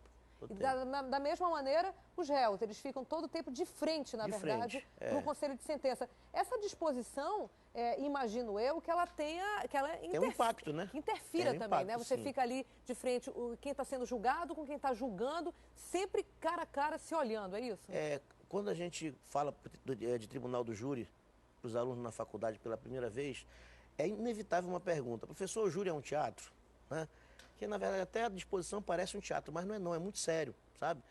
A figura do réu naquele momento, se ela está bem instruída, se ela está conhecendo a tese que vai ser defendida, ela ajuda muito o advogado, né? Se ela é arrogante, o júri vai tê-la como arrogante, né? Se ela é mais humilde, se ela, por exemplo, no caso, confessar, a confissão é uma atenuante, isso pode ajudá-la. Ou seja, o corpo fala, né? Aquelas horas de julgamento, o comportamento ali do réu ou dos réus. Isso é científico, né? O corpo fala. Exatamente. Né? Tem livros, inclusive, de psicologia. A desenvoltura do promotor e do advogado também é decisiva, né? Ocorreu algumas vezes, Daniela, de eu Senti que eu ia gaguejar, eu parei de falar. Tomei um copo d'água, porque imagina, o advogado gaguejar, ele não vai passar segurança para os jurados. Mostra, né? se ele tem dúvida, que Se dirá ele tem quem está dúvida, julgando. que dirá quem está julgando. né? Agora, nesse caso específico, além da tentativa de homicídio, tem outros crimes envolvidos? Ao meu conhecimento, não. É só a tentativa. E, se eu não me engano, é tentativa de homicídio qualificado. Né, pelo Qual é a motivo diferença? fútil. É porque aí a pena já é de 12 a 30. A tentativa, ela é punida com a pena do crime reduzida de 1 a 2/3. Então, se o júri condenar, o juiz vai aplicar 12 a 30, reduzido de 1 a 2/3. A redução fica a critério do juiz. Agora, nesse caso específico, né, uma tentativa de assassinato, felizmente o grupo não conseguiu o objetivo. A Denise Almeida está viva, graças a Deus, mas é grave, sem dúvida nenhuma, um atentado contra a vida, mas normalmente em casos assim o padrão é que esses réus não tivessem presos, né? Até por causa da primariedade da própria Marcelane. Ao que me consta, ela é primária. Então, 1 ano e 5 meses uma pessoa primária presa, eu acho que é muita crueldade. Você pode até questionar, a crueldade foi a pessoa praticar o crime. Mas a lei diz que ela tem direito de ficar em liberdade. Agora, é claro, um caso de muita repercussão, né? Eu até entendo que fica difícil para o julgador ir contra a opinião pública e colocá-la em liberdade. Aqui eu não estou querendo adentrar nesse mérito, né? 1 ano e 5 meses depois do crime, a chance desse julgamento ser adiado por algum motivo? Eu acredito que não, porque não há nenhuma falha técnica, está todo mundo intimado, né? A não ser que houvesse alguma manobra da defesa de última hora, que eu acho que não vai ser o caso. né? A gente sabe que são muitas pessoas a serem ouvidas. Olha, são os 5 acusados, a vítima, né? 9 testemunhas foram convocadas, os advogados de acusação, que no caso o Ministério Público, e o advogado de defesa. Esse tempo, eu acho que o maior tempo é justamente para a defesa e para a acusação. Vamos fazer um né? cálculo pequenininho. Se Vamos cada lá. testemunha falar meia hora, só aí são 4 horas e meia. Certo. Né? São 9, né? Mais a vítima, que vai depor também, que ela é vítima sobrevivente, né? É tentativa. E aí você tem 2 horas e meia nesse caso, porque como são vários acusados, o tempo são 2 horas e meia para acusação e 2 horas e meia para defesa, mais 2 horas de réplica e de tréplica. Isso aí a gente está falando em 9 horas. Então, veja só, é claro que a réplica e a tréplica só vai haver se houver réplica. Se o promotor for para a réplica, necessariamente há tréplica. Mas ele pode usar uma estratégia de não ir para a réplica. Aí não tem tréplica. Aí, nesse caso, será reduzido o tempo de julgamento, mas é quase que impossível que ele não adentre pela noite, Com né? certeza. Ou seja Daniela, prolongado até amanhã. Primeiro, não vai começar no horário, né? Até porque os casos de menor repercussão já não começam, devido à logística, né? O próprio trânsito para o advogado chegar, o promotor réus, chegar. Muitos réus. 5 réus. A escolta passa em todos os presídios, Daniela. Ela vem recolhendo todos os réus e, se eu não me engano, é só uma escolta. Daqui que eles cheguem, sentem lá no... Eles vão fazer uma rota. Uma rota, exatamente. Uma E rota aí do mal. Então, nesse caso específico, deve atrasar, né? A gente está com a TEA lá desde as 6 horas da manhã, já mostrou algumas vezes, a nossa repórter que está lá, e ela já viu que a movimentação ainda é pequena por lá, então... Quando eu vinha para cá, atrasar, já né? tinha lá uma movimentaçãozinha lá da reportagem de vocês, na parte de trás, né? Mas ainda estava tudo fechado. Os portões só abrem 8 horas, né? Deve haver e tem que haver um reforço na segurança, até para evitar tumulto, né? Esse julgamento, então, a gente já sabe que, por esse cálculo rápido que a gente fez, deve entrar pela noite, provavelmente continuará amanhã, mas nesse caso, doutor Valois, existe um limite? Vai até 10 da noite, 11, 1 da manhã, ou depende do juiz? Depende das partes também. Às vezes o juiz pergunta, querem parar para o almoço? De comum acordo sim, de comum acordo não, para ou não, entendeu? É muito ruim, Daniela, por exemplo, os júris que são pequenos, você está no momento de falar, chega a sua vez de falar, os jurados estão com fome. Aí você para o almoço, vem outro problema. Quando volta do almoço, eles estão com sono. Então, tudo é complicado no júri, né? Porque é um julgamento muito longo. Para chegar aqui nesse momento, Daniela, passou por toda uma instrução criminal, né? O réu foi pronunciado. No primeiro momento, não há a presença dos jurados, né? Para saber se o réu vai a júri ou não, é só com o juiz-presidente, é só com o juiz de direito. É o que a gente chama de instrução, né? No linguagem antigo, sumário de culpa. Então, o sumário de culpa é só defesa, acusação, as partes e o juiz, que vai decidir o quê? Se o réu vai a júri ou não. O juiz decidindo se ele vai a júri, essa decisão precluindo, ou seja, é o que se chama de transitar em julgado, julgado o recurso ou não apresentado o recurso, aí ele vai a júri. Tá? Defesa e acusação são chamados a indicar as testemunhas que vão depor em plenário, até o número de 5, né? Na fase do plenário é até o número de 5 por cada fato imputado ao réu. Né? E aí ele vai ser julgado. No plenário vai ter uma outra instrução, como você disse. Peritos, vítimas, testemunhas e, por último, os réus. Então é quase certo que o julgamento vai acontecer de fato hoje e que ele seja longo, é isso que a gente sabe Eu até até esse estava momento. pensando em acompanhar, mas eu não tenho que trabalhar, né? E já vi que vai ser um tumulto lá no... Mas você faz o seguinte, você dá sempre uma ligadinha na nossa programação. O Alô Amazonas começa meio-dia no Magazine, antes das 11 a gente já vai falar desse assunto. Meio-dia, Alô Amazonas vai ter uma cobertura completa, inclusive lá do plenário. A gente montou toda uma estrutura aqui, TV A Crítica, porque é um caso realmente de grande repercussão, causou muito interesse, todo mundo quer saber o que vai acontecer. E se não fosse ainda o caso Marceline, como a gente já falou aqui na entrevista, né, Valoar, o júri popular por si só já causa curiosidade, né? Para quem quem opera no direito é apaixonante, é curioso para quem não opera, e esse caso ainda chama mais atenção. E é curioso mesmo porque você vê nos alunos uma verdadeira paixão. Por mais que eles não sigam o direito penal, né, que é uma das áreas mais difíceis do mundo jurídico, mas eles se apaixonam. A gente faz júri simulado na faculdade. Eu levava muito meus alunos para assistir julgamentos. Os juízes do júri todos são parceiros, doutora Misa, doutor Mauro Antoni, doutor Anésio. Eles permitem que os alunos acompanhem do início ao fim o julgamento. Então é uma coisa bastante didática, né? Então eu acho que... Vai ser de interesse de todo mundo. Meio-dia no Alô Amazonas a gente continua falando sobre esse assunto. No A Crítica TV à noite também, claro que a gente continua. E aqui no Manhã no Ar ainda tem 1 hora de programa até começar esse julgamento, lá por volta de 8 horas, um pouco depois disso. A gente vai falar bastante disso também. Queria agradecer muitíssimo ao Luiz Eduardo Valoar, que é advogado e vice-presidente da Comissão de Direitos Humanos da OAB, por essa entrevista tão interessante para todos nós. Eu esclareci várias dúvidas. Eu queria agradecer em nome da OAB, em nome do presidente Choi, né, e parabenizar pelo belíssimo estúdio, né? Obrigada. E dizer que a OAB está sempre à disposição. Eu também estou sempre à disposição. Eu sou apaixonado pelo que eu faço. Dizem que quando a gente trabalha com o que gosta, a gente não trabalha, se diverte. É verdade. E assim é mais comigo fácil. na advocacia. Eu estou aí há 27 anos na advocacia, tive uma experiência de 20 anos no magistério. Acho que volto, porque a sala de aula também é um vício, né? Assim como a advocacia criminal, a sala de aula é um vício. Então, estou dando um tempo, desde dezembro, mas provavelmente voltarei para a sala de aula, que eu sinto saudade de fazer isso. Hoje, com certeza, eu levaria meus alunos para assistir. Acompanhar esse julgamento. Com certeza, Concordo não tenha plenamente dúvida. com você. Quando a gente faz o que a gente gosta e faz com prazer, que Com é o meu certeza. caso, a gente tem a vida mais leve. É verdade. Obrigada, Valoar. Até logo. Olha só, agora a gente vai lá para cima, né, falar com a Adeilson Albuquerque. O RC Cop já sobrevoa a cidade de Manaus e é para lá para cima que eu vou agora com o Adeilson Albuquerque e a equipe do RC Cop. Bom dia, Adeilson. Oi, Dani, bom dia para você, bom dia para o papai, para a mamãe, para a criançada, bom dia para todo mundo que sempre está ligado no Manhã no Ar. Temperatura média para hoje de 25 graus, sensação térmica de 26, possibilidade de chover de 40%, raio V alto. O pôr do sol está previsto para as 5 da tarde e 56 minutos. A máxima do dia, Daniela Assayag, deve alcançar 30 graus. O tempo, como Alex Gomes, que é o nosso repórter cinematográfico, mostra, por enquanto, a nossa visibilidade é muito bom, Dani.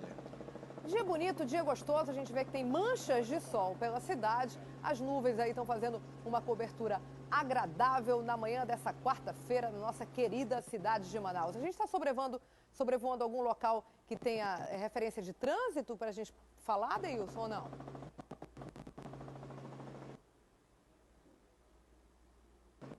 A zona centro-sul da capital do Amazonas, está aí, o Alex mostra neste momento o V8, a Efigênio Salles. Por aqui o trânsito é bastante intenso nas proximidades do Tribunal de Contas do Estado do Amazonas, principalmente no sentido Zona Leste.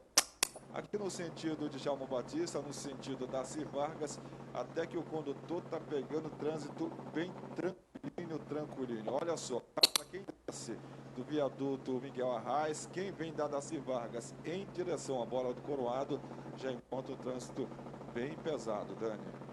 Obrigada, Adeilson Albuquerque, que a gente volta daqui a pouquinho com você de outro ponto da cidade. Até já. São 7 horas e 7 minutos, estamos de volta aqui no Manhã no Ar e não vamos perder tempo não, vamos voltar lá para cima com o RC Cop, que já sobrevoa um outro ponto da cidade e vai falar agora pra gente sobre trânsito, não é isso, Adeilson? Onde é que a gente está? Perfeitamente, Dani. Nós estamos bem na entrada aqui do campus da Universidade Federal do Amazonas, General Rodrigo Otávio. Viemos aqui mostrar um ônibus em pane mecânica na entrada aqui da Universidade Federal do Amazonas, no sentido centro da capital do Amazonas. Está aí, ó. Este ônibus de uma empresa particular está em pane mecânica. Daniela, agora eu vou pedir para o comandante Sérgio Eduardo Gomes seguir, só para a gente mostrar o que só este ônibus aqui em frente da UFAM está causando. Está causando um transtorno horrível, terrível, vamos considerar assim, para quem vem da Cidade Nova, ali pela Avenida das Torres, e para quem vem da Zona Leste, pela Alameda Cosme Ferreira. Olha só, Daniela Sayag, como está tudo parado, só devido àquele ônibus. Já porque a situação aqui são duas faixas, ó, nesta via que dá acesso ao centro, a General Rodrigo Otávio, e a via da direita está obstruída lá na frente da UFAM pelo ônibus particular. E, consequentemente, a gente vai mostrando o trânsito completamente parado. Dani. Então, esse é o viaduto Gilberto Mestrinho, né, o complexo viário Gilberto Mestrinho. A gente vê que o engarrafamento lá na frente da UFAM começa, na verdade, no complexo viário e tem reflexos bem fortes, bem grandes aí na Cosme Ferreira, né? Tem sim, Dani. E um detalhe, nós olhamos aqui um pouco mais para frente, esse engarrafamento aqui pela Avenida das Torres, o Alex está mostrando aí, inclusive, Nossa, impressionante. Agora esse da Avenida das Torres, realmente a gente vê que é um reflexo muito, muito grande realmente. E esse engarrafamento, essa retenção aí do trânsito começa lá em frente ao UFAM. Nesse momento a gente mostra, né, Adeilson, a Avenida das Torres e olha a quantidade de carro parado. Impressionante mesmo, Adeilson. É impressionante. Inclusive nós vamos passar aqui do Igarapé do Mindu. Normalmente a lentidão é um pouco aqui, ó, neste trecho. Agora não, devido àquele ônibus, a gente segue. Eu vou pedir para o comandante dar um 360, até porque nós já temos aqui uma visão considerável de como é que está a lentidão para quem vem da Cidade Nova pela Avenida das Torres. Esse é o Igarapé do Mindu. A gente acaba de passar aqui, ó. Normalmente dia normal não fica parado até aqui não, mas hoje devido àquele ônibus passa inclusive do Igarapé do Mindu para quem vem da Cidade Nova. E atenção, para quem sai neste momento da Zona Norte, evitar a Avenida das Torres. A melhor opção, sem dúvida nenhuma, é por dentro do Parque das Laranjeiras, ali pelo Parque 10, Daniela Sayag. Se você nos permitir, já a gente vai mostrar o trecho da Alameda Cosme Ferreira, que é também uma situação difícil para quem sai lá da Zona Leste. O trânsito está completamente parado mesmo, inclusive a partir do conjunto Tiradentes, Dani. Não, vamos lá agora, vamos seguir lá para Cosme Ferreira. Nesse momento você vê aí no seu vídeo a Avenida das Torres, de quem vem da Zona Norte e quer acessar aqui o V8, a André Araújo, a Rodrigo Otávio. É um caminho que normalmente as pessoas traçam de manhã, mas hoje está completamente parado, engarrafado por conta de um ônibus que está quebrado, sabe onde? Lá em frente ao UFAM. Agora sim a gente chega na Alameda Cosme Ferreira, que tem uma situação exatamente igual, né? Muito carro, muito ônibus, tudo parado. Tudo parado, exatamente, completamente parado. E a gente reforça mais uma vez. Vamos seguir aqui na Alameda Cosme Ferreira, que dá acesso ali para a Zona Leste e, consequentemente, também em direção ao centro aqui pela Bola do Coroado. Para quem sai neste momento, só para orientar, está acompanhando Manhã no Ar, está pensando em pegar a Avenida das Torres, não faça isso. A melhor opção, nós acabamos de passar por lá também, é o condutor seguir por dentro do Parque das Laranjeiras para pegar o Parque do Mindu lá em cima e seguir pela Perimetral. É a melhor opção em direção ao centro para quem sai da Cidade Nova. Aqui, ó, Alameda Cosme Ferreira, nas proximidades da Feira do Coroado. Normalmente o trânsito fica um pouco lento devido ao tempo de semáforo aqui neste trecho. Mas olha só como nós vamos seguindo na extensão aqui do prolongamento da Alameda Cosme Ferreira. Completamente parado. Eu olho um pouco mais para frente, já está passando do Clube do Trabalhador, o SESI. E mais uma vez, Dani, essa lentidão só devido àquele ônibus particular em pane mecânica em frente à Universidade Federal do Amazonas. Que coisa! E o condutor tem que ter muita paciência. Então é assim, se você mora nessas imediações, mora aqui no Tiradentes, no Conjunto Beija-Flor, nessa área, e puder chegar atrasado, liga logo para o trabalho, diz que vai chegar, porque não tem jeito. É melhor ficar esperando em casa.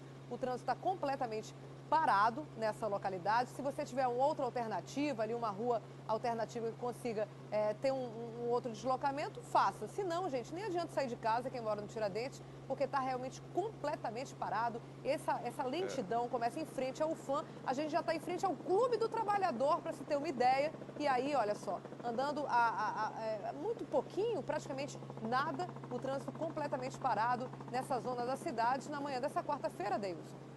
Completamente parado. Olha só, inclusive, já vamos nos aproximar aqui do pronto-socorro João Lúcio, na zona leste da capital do Amazonas. Aqui até que o trânsito está tranquilinho em frente ao João Lúcio, mas é um trânsito tranquilo e mentiroso, vamos colocar assim. Inclusive, quem está neste momento na Rádio Acrítica FM, é que nós estamos simultaneamente, evite Alameda Cosme Ferreira. Eu olho aqui para o meu lado direito, inclusive o comandante Sérgio Eduardo Gomes vai fazer um 360 aqui no viaduto, né, do São José. Por aqui o trânsito é bom e sem dúvida nenhuma, indiscutivelmente, o trânsito é bem tranquilinho aqui pela Altasmirim. Está aqui, já chegamos ao Altasmirim, aqui no viaduto do São José, ao lado do Terminal 5. Trânsito muito bom para quem sai da Altasmirim em direção ao Distrito Industrial. Quem está na Rádio Acrítica FM, ou então quem está se preparando neste momento para sair da Zona Leste, evite Alameda Cosme Ferreira. A melhor opção, sem dúvida nenhuma, é por aqui, pela Bola do São José, em direção à Bola da Samsung, Distrito Industrial. Daniela Sayag. Para quem acompanha a gente pela rádio, a gente está nesse momento com imagens da bola, da bola do São José, bem em frente ali ao Terminal 5. É a imagem que a gente tem agora no São José. Se você está saindo aí da Zona Leste, por favor, não dobre à direita para Cosme Ferreira, siga reto, pegue Altasmirim, senão você vai chegar com certeza atrasado do seu trabalho. Agora, Adeilson, alguma indicação aí do Manaus Trânsito, o que fazer com aquele ônibus lá em frente à Universidade Federal do Amazonas, que está causando esses reflexos que vão tão longe? O que fazer com esse ônibus? Já tem alguma notícia de que ele vai ser retirado? Olha, nós já vimos, inclusive, 2 agentes do Manaus Trânsito estavam esperando, inclusive, diga-se de passagem, o carro guincho do Manaus Trans. E ele está parado lá mais ou menos uns 10 minutos aproximadamente, Dani. E só 10, 15, 20 minutos mais ou menos ele está parado. Agentes do Manaus Trans já estão lá, mas é claro, só vai melhorar a situação, ele só vai ser retirado quando o carro guincho chegar por lá para minimizar a situação. Mesmo ele sendo retirado de lá, Daniela Sayag, ainda vai restar os resquícios aí exatamente dessa paralisação, desse trânsito completamente parado, principalmente na Alameda Cosme Ferreira e também na Avenida das Torres. Por aqui, pela Altasmirim, realmente é a melhor opção. Daqui a pouco a gente espera que os agentes do Manaus Trans, com carro guincho, possam retirar aquele ônibus particular em pane mecânica em frente ao UFAM, no sentido centro de Manaus. É isso mesmo que você está vendo e ouvindo, um ônibus está parado em frente ao UFAM e o reflexo, né, desse engarrafamento passa do Clube do Trabalhador, na Cosme Ferreira, realmente muitos quilômetros de engarrafamento causado por essa pane mecânica do ônibus, que a Manaus Trans consiga tirar o mais rápido possível, porque, como o Adeilson falou, vai demorar, inclusive, para restabelecer. Tá na Zona Leste, meu amigo, minha amiga, Altasmirim, não tem a menor dúvida, é esse caminho que você deve seguir na manhã dessa quarta-feira, sobretudo se você for para o centro da cidade ou parar em uma dessas fábricas do nosso distrito industrial que você vê nesse instante no seu vídeo. Obrigada, Deilson Albuquerque, pelas informações. Até mais. Para você que está chegando agora com a gente, muito bem-vindo. Vamos mostrar para você o que já foi notícia até agora no Manhã no Ar. Manifestantes realizam protesto em frente à Secretaria Estadual de Saúde. Eles são contra as mudanças anunciadas pelo governo do estado. A manifestação foi proposta por pastorais da Igreja Católica, que prometeram entrar com uma ação no Ministério Público. Família de uma estudante acusa o Hospital Delfina Aziz de negligência médica. A jovem de apenas 18 anos teria dado entrada na unidade de saúde com dores de cabeça e no corpo. Segundo a família, ela foi medicada, mas ao chegar em casa teve sintomas agravados. Raeliane Sobrinho Cesário chegou sem vida ao hospital horas depois de ser diagnosticada com infecção urinária. Invasão está destruindo a área de preservação ambiental no conjunto Nova Cidade. O caso já foi denunciado para órgãos ambientais, mas até agora nada foi feito. Falso pastor evangélico é preso em flagrante tentando vender um terreno. De acordo com a polícia, ele chegou a enganar 30 pessoas vendendo lotes ilegais. Homem usando farda da PM assalta cartório no centro da cidade. Ele e um comparsa levaram R$ 2.900 em espécie e um revólver calibre 38, que estava com o vigilante do local. A polícia militar vai investigar o caso. Agora a gente fala de um projeto que está incentivando a leitura aqui em Manaus, nossa capital. Nessa quarta-feira, um grupo de universitários vai às ruas distribuir livros no trânsito. Olha que ideia bacana. E quem fala mais sobre essa iniciativa é o Márcio Azevedo, com quem eu volto a falar ao vivo agora. Márcio, como é que vai ser essa ação? Onde vai funcionar? Conta pra gente os detalhes. Daniel, é uma ação elaborada, feita por estudantes e pelos professores da área de comunicação, mais especificamente jornalismo e publicidade e propaganda da Marta Falcão, porque eles querem ver quantas pessoas vão aceitar receber livros hoje nessa ação. É chamado Livro de Rua e a professora Liliana Rodrigues é que está coordenando e que, na verdade, teve esse start para começar essa ideia. Liliana, como é que surgiu essa ideia? Vocês perceberam que o brasileiro, o amazoense, não gosta muito de ler? As pesquisas apontam que 6% dos brasileiros realmente têm uma prática de leitura, né? E o objetivo, sem dúvida, é trazer esse despertar e compartilhar o conhecimento. Então, surgiu, né, de uma disciplina em sala de aula, onde foi feita a provocação aos alunos até que ponto eles sairiam dessa vida virtual, onde é mais fácil compartilhar, curtir informação, né, dentro desse ambiente que é o ciberespaço, e vir para a rua, praticar realmente algo mais cidadão. Então, esse despertar foi aceito, foi um desafio, e hoje nós vamos cumprir essa ação que se chama Livro de Rua, às 19 horas, na rua Maceió, e todos estão convidados, inclusive para quem ainda quiser participar da ação fazendo a doação de livros, você pode entrar em contato com o marketing da DeVry até às 16 horas, porque nós queremos fazer hoje um dia diferente, compartilhar conhecimento, e a pergunta vai ser, você aceita um livro? Então, quantas pessoas será que vão aceitar sem grandes questionamentos? Agora, a pessoa não pode escolher o livro, ela chegar, vocês vão doar livros, e tem livros de todos os segmentos, todos os gêneros. Então, nós fizemos um processo seletivo, né, dos livros para que a gente pudesse entregar realmente obras literárias e um conteúdo realmente de informação que vai deixar e perpetuar esse momento. Então, houve essa preparação, os alunos se envolveram com isso, os alunos do 3º período e 4º de jornalismo e publicidade da faculdade, e foi feito todo, né, o kit, está lacrado, fechado, e nós vamos abordar os carros, os pedestres que estiverem naquele momento com a ação Livros de Rua. Em cima dessa pergunta, vocês ao final deve ter um resultado que talvez já tenha alguma hipótese, vocês já botaram essa hipótese no papel? Sim, porque na verdade nós estamos acostumados a sermos abordados por pessoas vendendo, né, entregando, pedintes, fazendo outro tipo de ação, que não é essa, né, de um modo geral, mais cidadã. Então, assim, sem dúvida, as pessoas vão ficar curiosas, no mínimo algumas vão ficar um pouco temerosas ou podem até rejeitar porque acham que vão pagar. Você não vai pagar, você vai receber. E a pergunta é, você aceita um livro? Vamos ver quantas pessoas estão preparadas para receber o conhecimento. Agora, o importante não é só aceitar e receber, mas sim ler também. Ah, sem dúvida. Considerando as pesquisas, 6%, isso é muito pouco. Então, o brasileiro ele não está lendo, mas nós queremos mudar esse pensamento e conscientizar. A leitura, ela sempre vai ser um bem. E ela é uma bagagem intelectual e, sem dúvida, que vai deixar um legado, onde as pessoas compartilham informação e isso soma junto para a sociedade para mudar, né? Se tornar uma pessoa mais de opinião, mais crítica, de reflexão. E esse é o nosso objetivo. Liliana, qual é o contato lá do marketing de vocês para quem estiver nos assistindo entrar, fazer esse contato para fazer a doação? O marketing da DeVry, com a Stephanie e o Daniel Brito, eles estão nos apoiando, né? Porque foi uma ação acadêmica, mas nós apresentamos o projeto e eles estão à disposição para essa primeira entrega. A coleta ela foi feita dentro da academia, os alunos entregaram livros, todos entregaram no mínimo 2 obras. Tiveram alunos que entregaram mais de 10 livros. Eu mesmo fiz uma doação de um pouco mais, né? E sem dúvida, é um desafio, porque dar livro não é tão fácil. Você guarda aquilo com carinho. Eu tenho obras que foram autografadas por autores, né? Então, assim, essa doação é para quem quer nos apoiar. Então, nós estamos ainda recebendo, mas já estamos com todo o preparo para fazer isso como um diferencial no dia de hoje. Eliana, muito obrigado pelas informações. Olha, Dani, eu aceitaria esse livro, eu sei que você vai aceitar também. Vamos passar lá a partir de 7 horas, ali perto da faculdade, para receber esses livros e ler, né? Muito bacana essa iniciativa, parabéns aí, diga parabéns para a Liliane em meu nome, realmente uma iniciativa muito legal. Agora você falou uma coisa super importante, né? Você aceita um livro? Aceito, muito obrigada, mas não é para deixar no carro, muito menos na estante, na mesa de cabeceira, não.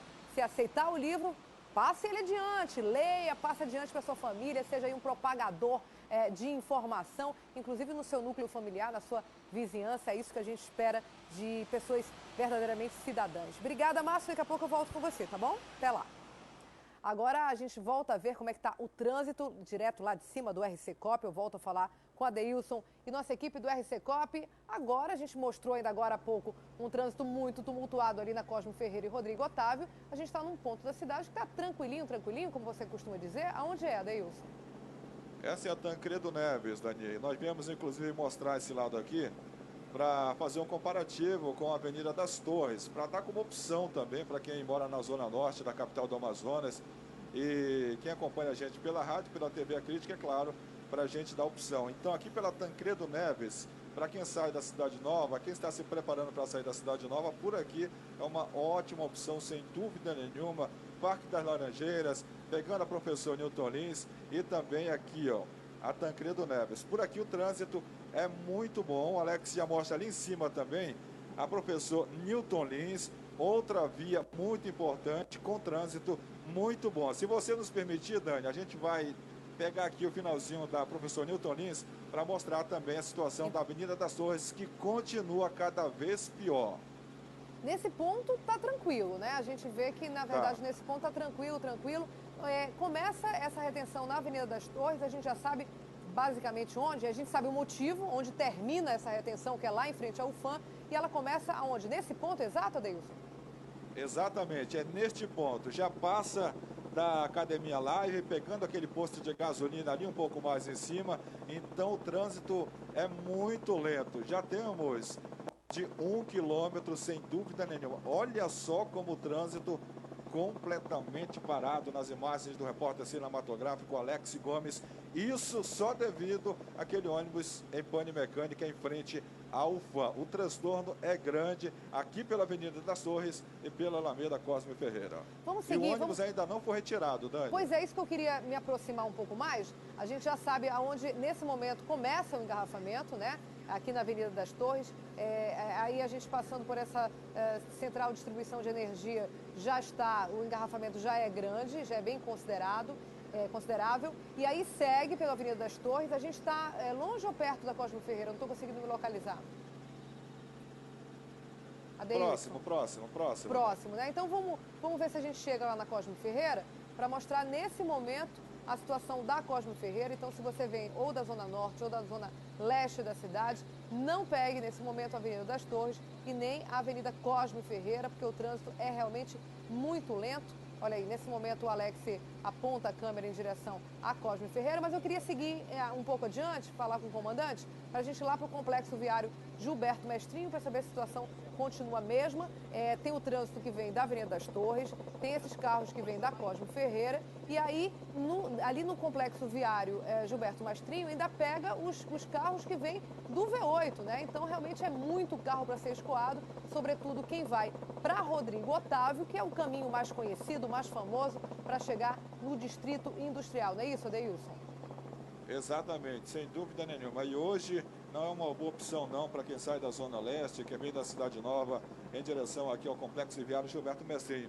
Ali, ó, pela André Araújo, o trânsito é bom. É ótimo, é claro, para quem está ouvindo a Rádio Crítica FM, está nesse vulco-vulco, vamos considerar assim.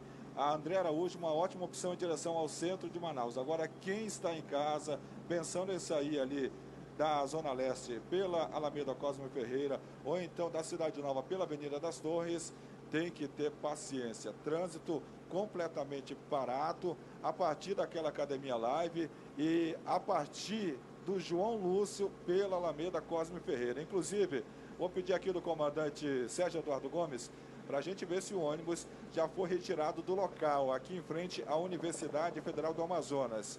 Já a gente vai mostrar, Daniela Sayag, mas o trânsito realmente muito complicado na manhã dessa feira, que deveria ter um trânsito um pouco mais tranquilinho, mas hoje, infelizmente, não está tranquilinho. Agora é incrível, né? Tá aí o ônibus, está parado ainda. É incrível, realmente, a cidade de Manaus.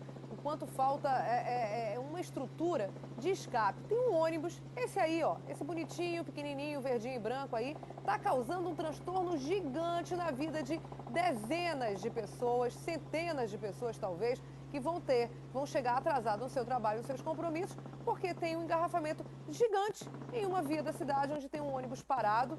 A gente sabe o grande fluxo de veículos na Rodrigo Otávio, né? Tem apenas 2 pistas. Então, quando chega uma hora dessa, aumenta muito, é uma das horas de rush, sobretudo porque caminho para o Distrito Industrial. Ainda tem para piorar esta faixa de pedestre aí, que aí, mesmo quem está na única faixa disponível, tem que parar para a travessia dos pedestres. E o resultado é esse, né? Um engarrafamento que já tem alguns quilômetros, não sei se a gente consegue calcular já quantos quilômetros, mas alguns quilômetros, porque ele vem da Avenida das Torres, esse engarrafamento vem pela Cosmo Ferreira, e aí quando chega aí na Rodrigo Otávio, para tudo, né, Adeilson?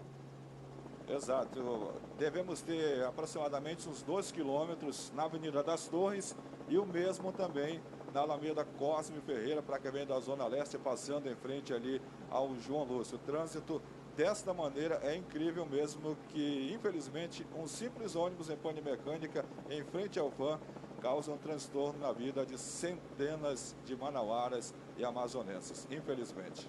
Obrigada, Adeilson Albuquerque, pelas informações. A gente espera que o Manaus Trans consiga remover esse ônibus o mais rápido possível. E ressaltando, se você mora na zona leste da cidade, dê um tempo para sair de casa ou pegue a Altaz Mirim. Não dá para pegar a Cosme Ferreira nesse momento. Obrigada, Adeilson. Abraço a todos do RC Cop. A gente se fala de novo amanhã. Até lá.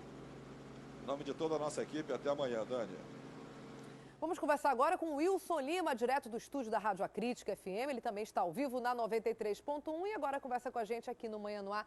Não é isso, Wilson? Você viu só esse engarrafamento? Que coisa, hein, menino? Pois é, e eu estou acabando de receber aqui uma informação do nosso colega Rui Silva de que há um carro no prego na saída da Avenida das Torres para quem vai acessar a Avenida Efigênio Salles, o que complica mais ainda, né? É sinal de que a coisa vai demorar para ser resolvida por ali.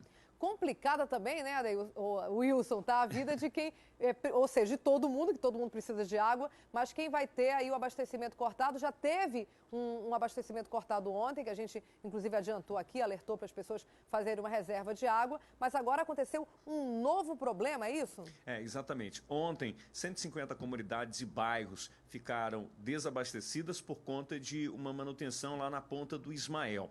E ainda ontem foi detectado um problema, um ruído numa das bombas do sistema de abastecimento da Ponta das Lajes, que é responsável pelo Proama e que abastece os macrosetores Jorge Teixeira, Nova Floresta, São José, Mutirão, Cidade de Deus e Núcleo 23.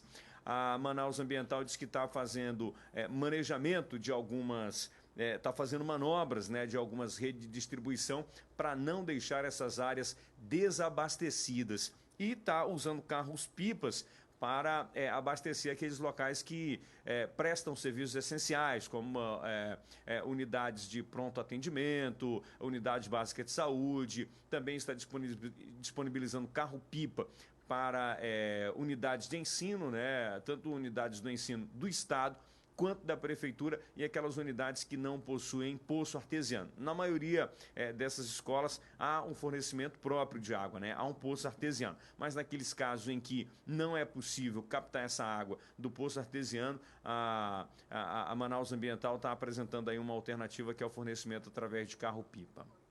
E a gente continua acompanhando, é um transtorno gigante ficar sem água, como todos nós sabemos. Agora vamos mudar de assunto, Wilson. Uma comissão vai discutir hoje o reordenamento aí das unidades depois do corte dos gastos de saúde. É um Conselho Estadual de Saúde. Houve um levante geral, a gente vem mostrando, você mostra no Alô Amazonas, eu aqui no Manhã no Ar, a Amanda no A Crítica na TV, em todos os telejornais, também no jornal A Crítica, esse levante da população contra algumas medidas de reordenamento. Muita gente não está entendendo direito, bastante preocupada, com razão, o que possa vir a acontecer. Parece, então, que o próprio governo está tentando reconsiderar, rever algumas decisões, é isso? Uma comissão foi formada dentro do Conselho Estadual de Saúde, que tem como presidente o secretário estadual de Saúde, exatamente para entender isso, Daniela Sayag. Por quê? O secretário disse que não haverá prejuízos. E aí os conselheiros, a população quer entender como não vai haver prejuízo se haverá o fechamento de algumas unidades. O secretário disse que nesse mês de junho haverá audiências, haverá debates sobre o assunto e informações de como essas unidades vão funcionar, sobretudo aquelas que vão se transformar em unidade básica de saúde. Garantiu que ninguém vai ficar sem um atendimento. Durante esse mês haverá essas discussões e há a probabilidade de que no mês de julho é que efetivamente essas mudanças comecem a acontecer. Mas seria junho, né, Wilson? Agora já mudaram para julho, é isso? Bom, o que o secretário falou é que esse debate será realizado nesse mês de junho e há uma probabilidade, uma possibilidade de efetivamente isso acontecer a partir de julho. Vão empurrar um pouco mais para discutir ali e tentar acalmar a população. Está todo mundo bem apreensivo, né? Com certeza, sem dúvida nenhuma. Tem manifestação praticamente todos os dias, Daniela Sayag, com relação a isso. E não era para menos, né? Saúde é um serviço extremamente essencial. E aí eu fico me perguntando o seguinte, se o objetivo principal do governo não é só a questão dos custos, mas otimizar o atendimento, porque isso não foi feito antes. A gente então estava desperdiçando dinheiro nessas unidades? Exatamente, é algo bem importante para ser questionado, né? Ou havia uma administração dos recursos antes, ou haverá um prejuízo agora, porque ninguém faz cortes tão grandes sem prejuízo nenhum se não estiver sobrando, né? É uma conta meio lógica de se fazer, né, Wilson? Não fecha. E inclusive o secretário disse que há 20 anos que não acontece uma reforma, um reordenamento na área de saúde do Estado, e isso causa, como ele falou, uma revolta nos orçamentos. E a gente espera que vai haver, a gente sabe que não tem jeito, né? A gente sabe como estão as contas públicas, a gente sabe que vai haver esse reordenamento, acho que ele é necessário, inclusive. Agora, ele tem que ser feito de maneira que a população não fique temerosa do jeito que está. Todos nós estamos temerosos, porque, na verdade, em várias outras áreas, se você tem um problema de infraestrutura, você vai perder um ônibus, vai ter um pneu do carro furado, uma série de outras coisas. Agora, um problema na saúde custa uma vida humana que não tem retorno. Então, é lógico que, quando se fala em vida humana, fica todo mundo muito preocupado, e é o que está acontecendo. Deve haver reordenamento, acho que ninguém é contra isso, deve haver um ajuste, mas ele tem que ser usado de maneira com bastante parcimônia para não causar esse prejuízo. Acho que é isso que todo mundo quer, no final das contas, né, Wilson? Sem dúvida nenhuma. E por falar em serviço essencial e também uma área muito importante, Daniela Sayag, a gente está aqui também de olho numa sessão de hoje da Câmara de Vereadores, onde deve entrar em discussão o aumento ou reajuste do salário dos professores da rede municipal de ensino. A proposta é de aumento de 9,2%, e aí a Prefeitura quer dar esse aumento parcelado. 5% agora em junho e o restante em janeiro de 2017, quando já haverá, provavelmente, já se inicia uma nova administração. Será que passa, hein, mesmo com essas retenções de gasto? O que você acha? Bom, o que acontece é que os professores estão se mobilizando para que isso não aconteça, para que se dê o aumento integralmente agora, né? E aí o que acontece? O projeto entra em pauta hoje, né? Deve entrar em discussão hoje.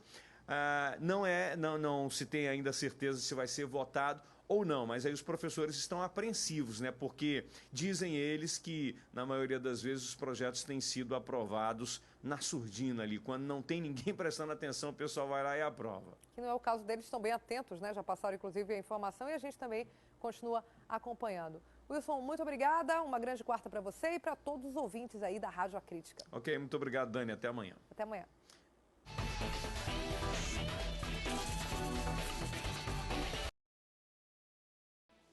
E nesses tempos de crise, muita gente, quando está no sufoco, apela para quê? Para o cheque especial. Aquele crédito que está ali disponível em conta corrente. Mas essa facilidade toda pode se tornar um pesadelo gigante por conta das altas das taxas de juros. Ou seja, quando você pensa que vai resolver um problema, pode estar criando um outro ainda maior, bem maior realmente. Vamos conferir como fugir dessa situação ou usar esse crédito de maneira favorável para a gente. Vamos ver.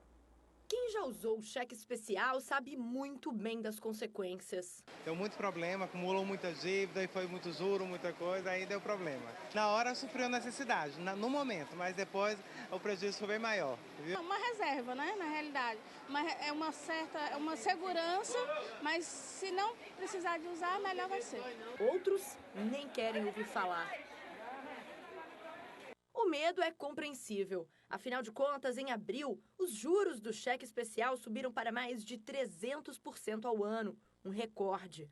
Para entender melhor, vamos imaginar que você usou R$500 do cheque especial no começo do mês.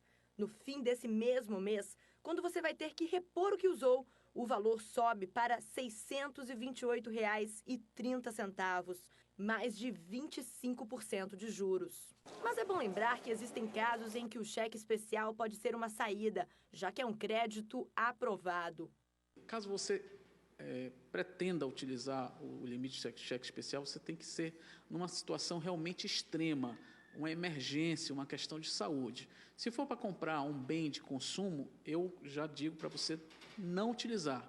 Faz uma poupança, ajusta o teu orçamento familiar doméstico mensal e compra esse bem à vista. Agora, se você se enrolou e não sabe como sair dessa dívida, a melhor saída pode ser outro empréstimo, mas com juros menores. É você procurar a sua agência, procurar o seu gerente da sua conta e fazer um crédito pessoal para pagar a totalidade, porque com certeza os juros do crédito pessoal ele é muito inferior aos juros cobrados tanto pelo limite do cheque especial quanto pelo cartão de crédito. O cheque especial só perde mesmo para o cartão de crédito quando o assunto é endividamento. Por isso, se puder, fique longe. Cheque especial como é que se diz? É uma bala em cima da gente. Quando a gente pensa que não, está devendo. Isso eu não gosto. Ninguém gosta, né? 7h44, estamos de volta aqui no Manhã no Ar. O Festival de Dança Mova-se abriu inscrições para a 7ª edição do evento. É uma das novidades desse ano, é a ação voltada para grupos de universitários. Eu volto a falar então com o Márcio Azevedo, que traz mais informações sobre esse assunto para a gente. Olá, Márcio, bem-vindo novamente. Que novidades são essas, hein? E até quando vão as inscrições? Olha, Dani, as inscrições vão até o próximo dia 15 de julho. E as novidades eu vou deixar para a pessoa que está fazendo o evento, que é o João Fernandes, que é o diretor-geral do Casarão de Ideias. João, bom dia. O que vocês têm de novidades nessa 7ª edição do evento? Então, as inscrições começam hoje, né? Como o Marcos já falou, vão até o dia 15 de julho. Então, para os grupos locais, porque os nacionais a gente já fez a seletiva, né? Então, os locais, esse ano a gente tem diferentes modalidades. A gente vai ter um palco urbano, que aí pode ser qualquer estilo de dança, grupos, diversos tamanhos, formatos. A parte de dentro do teatro, que é para os formatos de solos, duos e trios. E esse ano a gente vai dar um reforço à questão do pensamento da universidade, não só do curso de dança, mas dos cursos de educação física, de teatro, todos os cursos que têm essa discussão sobre o corpo, a gente também vai ter uma mostra universitária, para que esses alunos comecem a sentir na prática esse universo fora da faculdade, que eu acho que também é importante essa relação. Então são essas 3 categorias que podem se inscrever no festival, nessa 7ª edição do Mova-se, que vai acontecer em agosto, recebendo espetáculos locais, nacionais e esse ano com 2 espetáculos internacionais.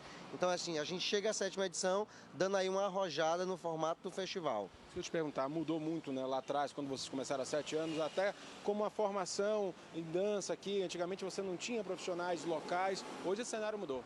Sim, com a universidade, eu mesmo fui aluno da universidade, hoje sou professor do curso de dança, então a gente vê que a demanda aumentou, que essas pessoas começaram a se profissionalizar, então a gente hoje não depende do profissional de outros estados, né? A gente já hoje, pelo contrário, a gente exporta profissional para outros estados e eu acho que isso coloca o estado do Amazonas nesse lugar de equilíbrio com os demais lugares, no pensamento, na formação, em dança, aqui especificamente. Bom, você falou que nessa edição vamos ter apresentações do exterior, nacionais, ou seja, o festival ganhou um corpo e ele nacionalmente ele é bem reconhecido? Sim, hoje o festival tem uma grande demanda, né? O festival nessa edição, por exemplo, a gente vai fazer Manaus, Porto Velho e Belém. Então a gente também se estende na região norte, agregando e levando mais dança para esses lugares. João, obrigado pelas informações. Estão reforçando, as inscrições começam hoje, vão até o dia 15 de julho. O festival acontece em agosto, então se você dança e tem aptidão para isso, faz inscrição. Quem sabe não é selecionado para participar da 7ª edição do Festival Mova-se. O que é muito bacana, né? Todo mundo que dança quer mostrar a sua arte também, afinal, os bailarinos, eles têm um ritmo de vida tão forte ali, tão regrado, né? E a pessoa quer mostrar a sua arte e essa é uma grande oportunidade. Obrigada, Márcio Azevedo. Agradeço também aí o João por nós. Obrigada, até a próxima. A gente volta a falar então com a Thea Morel, ela está ao vivo lá no Fórum Enoque Reis. Ela está acompanhando desde muito cedo, desde antes das 6 da manhã, toda a movimentação, onde daqui a pouco começa o julgamento da socialite Marceline Schumann, de outras 4 pessoas envolvidas aí numa tentativa de homicídio em 2014. Fala, Thea. É isso mesmo, Daniela. Olha, por enquanto, nenhum dos 5 réus chegou aqui no Fórum Enoque Reis, né? Deve ter pelo menos 2 comboios que vão passar por aqui, Daniela. Um trazendo Marceline Schumann e Karen Marques, porque como as duas são mulheres, elas estão no mesmo presídio, né? No presídio feminino. E o outro trazendo o Rafael Leal, o Charles McDonald e o Ednei Costa. Como você pode ver, a movimentação aqui nesse momento no Fórum Enoque Reis é essa. Os funcionários já têm acesso realmente às dependências do fórum e essa fila que a gente está vendo é um misto de pessoas que vão fazer serviços hoje aqui no Fórum Enoque Reis e outras que vão acompanhar esse julgamento que é muito polêmico e deve ter aí, Daniela, também algumas reviravoltas. Só para você ter uma ideia, a promotoria tem pelo menos 5 testemunhas confirmadas. A primeira delas é a própria vítima, a Denise Almeida. Depois a gente tem aí a previsão de que o marido da Denise também seja ouvido em juízo durante o julgamento. Marco Souto, empresário, que seria o pivô desse crime, praticamente um crime passional, né? Também deve se pronunciar aqui durante o julgamento. E um dos depoimentos assim mais polêmicos é o do perito criminal que fez a avaliação do risco da Denise. De acordo com o promotor Rogério Marques, ele revelou que o perito disse que, apesar de Denise ter levado um tiro na cabeça, ela não teria corrido o risco de morrer. E aí o promotor quer, obviamente, que o perito explique esse laudo, como é que uma pessoa que tem um tiro ali, uma tentativa, um tiro apontado para a cabeça não corre o risco de morrer. E isso é muito importante, principalmente para a acusação dos réus. Outras testemunhas devem surgir também por parte da defesa, mas a defesa até agora não se pronunciou sobre qual vai ser a linha de julgamento, porque, segundo eles, isso poderia atrapalhar todo o processo. A TV A Crítica vai estar acompanhando durante toda a manhã o julgamento de Marceline e dos outros envolvidos na tentativa de homicídio de Denise Almeida. A gente fica por aqui. A gente volta mais tarde durante a nossa programação trazendo mais detalhes. Obrigada, Thea Morel. Eu também estou super curiosa com esse depoimento do perito, porque alguém que recebe um tiro na cabeça e necessariamente não correu risco de vida, não sei como funciona, né? A pessoa receber um tiro, seja aonde for, já corre o risco. Eu entendo que provavelmente estava num local da cabeça em que passou de raspão, mas imagina, alguém atirar contra a cabeça de alguém, lógico que ali tem a intenção clara de matar, acho que na opinião de todo mundo, como a Thea já falou, eu vou reforçar agora, a TV A Crítica continua lá no Fórum Enoque Reis durante toda a manhã, a hora do almoço, à tarde, entrando pela noite, a cobertura completa no Alô Amazonas, a Thea vai continuar lá até esse horário, pela parte da tarde também, cobertura completa no A Crítica na TV. E amanhã, no Manhã no Ar, pela projeção, esse resultado não deve sair hoje, deve continuar ainda pela manhã. E a gente, lógico, continua aí nessa cobertura desse caso que chamou tanta atenção, vem chamando tanta atenção, inclusive, da mídia nacional. E a gente vai acompanhar aqui nos nossos telejornais. Agora a gente fala de Olimpíadas, para deixar tudo pronto para a chegada da tocha olímpica aqui em Manaus, que já é agora no dia 19, viu? O governo está fazendo os últimos treinamentos da área de segurança. Um revezamento da tocha vai servir como teste para as ações que serão usadas para os Jogos Olímpicos aqui na nossa Arena da Amazônia. Vamos ver a reportagem. Esse é o 4º workshop que trata do planejamento de segurança que será implantado para os Jogos Olímpicos aqui em Manaus.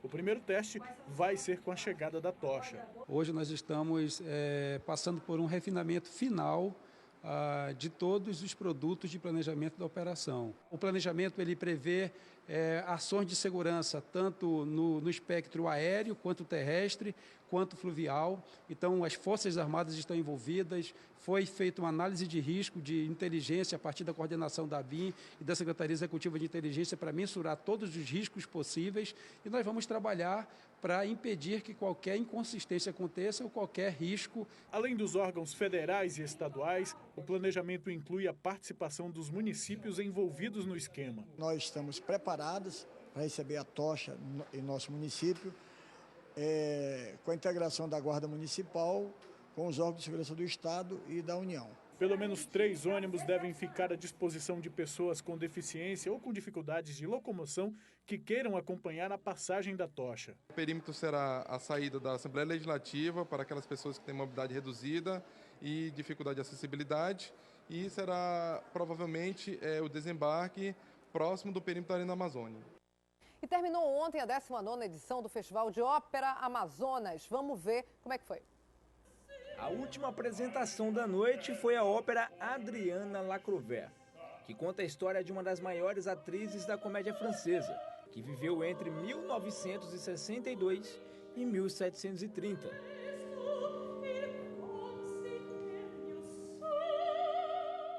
A soprano que deu vida, ou melhor, voz à atriz, foi Daniela Carvalho, que se sentiu honrada em encerrar o festival. Nossa, é emocionante, porque foi um trabalho lindo até aqui, de coletivo, e é uma honra estar podendo fazer parte do último espetáculo do festival. A obra foi adaptada para os tempos atuais. Adriana Lecouvreur era uma ópera que não se montava no Brasil desde 1964 e que nessa montagem ela foi trazida um pouco para os nossos dias. A história foi não modernizada, mas feita de uma maneira para se tornar mais próxima do público. E a reação está sendo surpreendente. Durante todo o mês de maio, mais de 500 artistas se apresentaram no festival. E o público compareceu aos espetáculos. Eu acredito que ópera é cultura, né? E acredito que isso vem acrescentar ao público de Manaus. Eu já visitei várias outras vezes o teatro. Esse teatro ele é grandioso, é um teatro maravilhoso, e isso vem trazer mais grandiosidade para Manaus, para o teatro.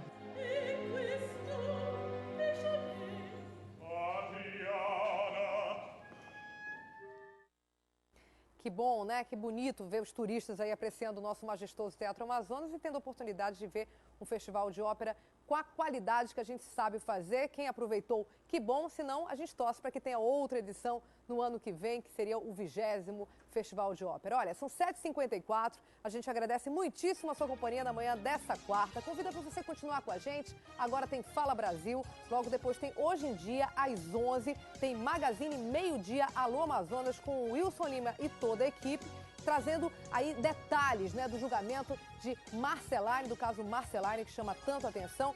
O Alô Amazonas vai dar aí um tratamento todo especial para esse assunto na edição de hoje. Eu e você, a gente se vê aqui no Manhã no Ar, amanhã às 6 em ponto. Tchau, gente. Ótima quarta para todos nós. Até lá.